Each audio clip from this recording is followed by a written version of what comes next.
Ang sa inyo nga kay sa Seventh-day Adventist, si Ellen G. White o katong tuloy niya kabarka ng Amerikano, may nagtawag sa inyo ha. So di po matawag ng church. Sekta ang tawag sa inyo.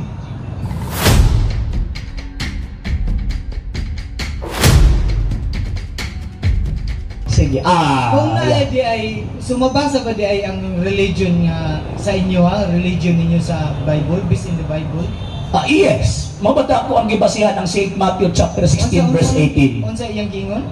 Thou art Peter, and upon this rock I will build my church, and even the gates of hell shall not prevail against it. Kanang word nga, even the gates of hell shall not prevail against it. But pasabot anak kanang iglesia from the 1st century AD until now nagpabilin. Wa gyud na mawa og kanang iglesia mo na Iglesia Katolika Apostolika Romana. Opo, sir. Salamat. Pero ang ibig kong sabihin kung istudyan gyud mo na siyang giingon dira sa Ginoo sa Biblia nga kana sa scripture niya nga church, mag-build siya og church, hindi mo gina siya building or kanang church nga building, kundi katawhan ko na siya, sir. Wala ko nag-ingon na building na, sir. Kanang church nga giingon dira sa Ginoo, katawhan na siya. Wala ko nag-ingon nga building na. Ang akong giingon church, and tama ko yung giingon nga it refers to katawhan, pero na ay adjective nga called out ones. Kaya kung church magod from the Greek word ecclesia, buot pasabot iana, it is a convocation or society of people called out by God. So buti pasabot tawagon ng simbahan kung gitawag na sa Diyos. Muna ang mga apostol unang simbahan kasi Kristo ang Diyos may nagtawag nila.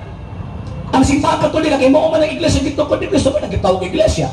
Ang sa inyo nga kay sa Seventh-day Adventist, si Ellen G. White o katong tuloy niya kabarka ng Amerikano, may nagtawag sa inyo ha. So di po matawag ng church. Sekta ang tawag sa inyo. Sorry kayo sir pero masuti na akong tinoon. Sorry lang po kayo, sir. Walang problema. At least napadayag na to, di ba? Sige. Kaya ang tangan-tangan sa ato ang mga reliyon na mong gitay mga rason, di ba?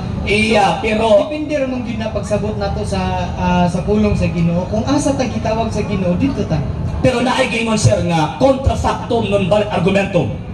Buat pasabot niya na nga ang usa ka rason mo pangga mo kontra gani na sa mga ebidensya kanang maong rason dili madawat. Tama to imong gingon nga naatin ang kada iyang gitawag og rason. Pero ang question kana bang imong rason kini bang ako ang rason naapay ebidensyang gibasihan. O karon sa pasamuha kanang gingon nga church mo na Iglesia Katolika tanawang kasaysayan na nag-ingon that the Catholic Church is the church founded by Christ. Pero yang Seventh-day Adventist kisa may katukod ana makano man. So kisa may tutuhan ron. Dili ba ta mag-base kung ginsang nagtukod sir ang atuan di ang tinuan mo Ginoong Hesus kay dili mo gud mausab ang Ginoo. Diba ingon siya. Isa pa ang kanang manggong Sabbath day sir kung sa napoy tausog nga bayaw. Naa sa diri sa San Jose karon. Ang iyang Bible is English at unsa na siya unsa na istorya sa mga Muslim? Arabic translated sa English. Ang giingon niya dito, Sabbath day which means Saturday.